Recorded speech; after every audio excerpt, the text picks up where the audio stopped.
ప్రభువైన యేసుక్రీస్తు పేరట మీ అందరికీ శుభాభివందనములు తెలియజేసుకుంటున్నాను. జీసస్ న్యూ క్రియేషన్ మినిస్ట్రీస్ ద్వారా ఈ రీతిగా ప్రతిరోజు ఆత్మీయ ఆహారమును మీకు అందించుటకు దేవుడిస్తున్నటువంటి కృపను బట్టి దేవునికి అనలేని కృతజ్ఞతలు. మనము క్రిస్మస్ దినాలలో ఉన్నాం. క్రిస్మస్లో ప్రధానమైన అంశాలలో ఒకటి విధేయత. ఇద్దరు యవనుల యొక్క విధేయతే క్రీస్తు శరీరధారిగా లోకానికి రావడానికి కారణమైంది. మొదటిగా మరియా, ఆమె కన్యక. లూకా సువార్త 1వ అధ్యాయము 27వ వచనం. లోక మాలిన్యము తనకు అంటకుండా జీవించిన పరిశుద్ధురాలు. దానిలో ఎట్లాంటి సందేహము లేదు. ఆమెను పరిశుద్ధమైన స్త్రీగా మనము గౌరవించాలి. తన జీవితాన్ని మన జీవితాలకు ఆదర్శప్రాయంగా మలుచుకోవాలి, కానీ ఆరాధించడానికి వీల్లేదు. కారణం, మనుషులు కానీ దేవదూతలు కానీ ఆరాధనకు యోగ్యులు కారు. దేవుడొక్కడే ఆరాధనకు పాత్రుడు. జ్ఞానులు కూడా యేసును మాత్రమే ఆరాధించారు, కానీ మరియను కానీ యోసేపును కానీ వారు ఆరాధింపలేదు. ఎట్లాంటి పరిస్థితులలో ఆమె యేసు ప్రభుకు తల్లి అయ్యే ధన్యత పొందుకోగలిగింది? మరియా హృదయంలో అద్భుతమైన సంఘర్షణ. ఒకవైపు రక్షకునికే తల్లి అయ్యే గొప్ప ధన్యత, మరొక వైపు వివాహము కాకుండా తల్లి అయితే లోకంలో ఎట్లా జీవించగలం? రాళ్లతో కొట్టి చంపేస్తారు. చివరికి ఆమె ఒక నిర్ణయానికి వచ్చేసింది.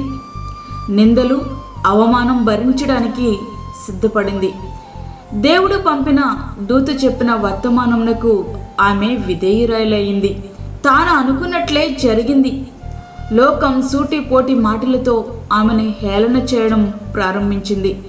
మరియ పరిశుద్ధత ఏంటో ఇప్పుడు బయటపడిందని లోకం కోడై కూస్తుంది. చివరికి కొంతకాలం ఇంట్లో నుండి వెళ్ళిపోవలసి వచ్చింది. మరియ అన్నిటినీ భరించింది కాబట్టే లోకరక్షకునికి తల్లి అయ్యింది.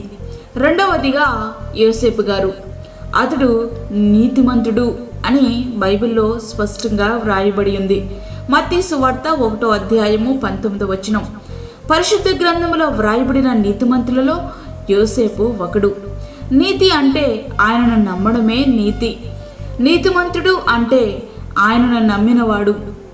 నీతిమంతుని లక్షణం ఇతరులను అవమానపరచకపోవడం. అందుకే నీతిమంతుడని యోసేపు ఒక తీర్మానానికి వస్తున్నాడు. మరియను అవమానపరచకుండా రహస్యంగా విడిచిపెట్టాలని. వివాహం కాకమునిపే తను ప్రదానం చేసుకున్న మరియ గర్భం ధరించిందని ఊరంతా తెలిసిపోయింది. అది యోసేపునకు గొప్ప అవమానం.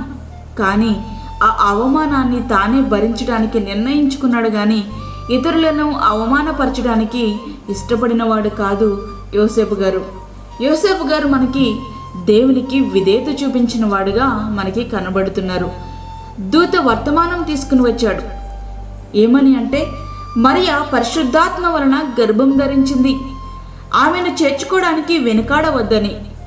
దేవుని మాటకు యోసేపు గారు విధేయుడయ్యారు. మరియను చేర్చుకున్నాడు. గర్భం ధరించిన స్త్రీని చేర్చుకుంటే లోకం ఊరుకుంటుందా? ఒక్కసారి ఆలోచించండి. కానీ యోసేపు గారు వాటన్నిటినీ భరించాడు. అందుకే ఈ లోకంలో లోకరక్షకునికి తండ్రిగా పిలువబడుతున్నాడు. దేవుని మాటకు గొర్రెల కాపరులు విధేయులయ్యారు. దేవుని మాటకు మరియా విధేయురాలయ్యింది. దేవుని మాటకు యోసేపు గారు విధేయుడయ్యాడు. మరి ప్రియ స్నేహితుడా, వాక్యం ఉంటున్నటువంటి ప్రియమైన దేవుని బిడ్డ, మన సంగతి ఏంటి? దేవునికి విధేయులమవుతున్నామా? ఇంకను ఎదురాడు వారుగానే జీవిస్తున్నామా? అవిధేయులుగానే ఇంకను జీవిస్తున్నామా? అలా ఇంకెంతకాలం మనము దేవుని ఇంకను పశువుల తొట్టులనున్న శిశువుగానే చూస్తూ జోలపాటలు పాడే సమయము ఇది కాదు. ఆయన కృపామయుడు, ప్రేమామయుడు అంటూ జీవితాన్ని సరిచేసుకోకుండా వాయిదాలు వేసే సమయం అసలు కాదు.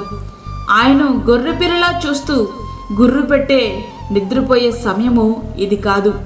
ప్రియ స్నేహితుడా, ఆయన మహోగ్రుడై దహించు అగ్నిగా, న్యాయాధిపతిగా, గర్జించు కొదమ సింహం వలె రాబోతున్నాడు. ఇంకా నువ్వు దేవునికి విధేయత చూపుకుంటే నీవు తప్పించబడలేవు. ఎందుకంటే కృపాకాలం గతించిపోతుంది, ప్రభు రాకడ అతి సమీపమైపోతుంది. ఇంకను అవిధేయులుగా ఉంటున్నావా?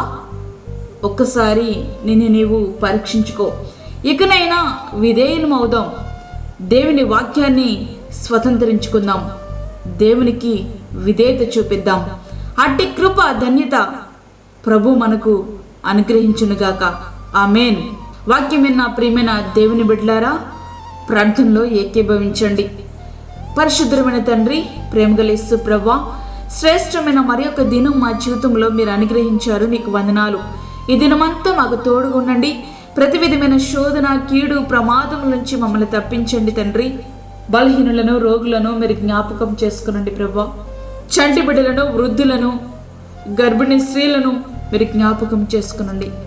గర్భఫలము లేని బిడ్డలకు గర్భఫలము దయచేయండి.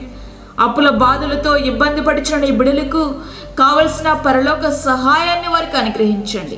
దూరదేశం నుండి వాక్యం వింటున్న నీ బిడ్డలకు కావలసిన ఓదార్పును, కావలసినటువంటి నీ కృపను వారికి ప్రసాదించండి నాయనా. నీకు స్తోత్రములు ప్రభువా.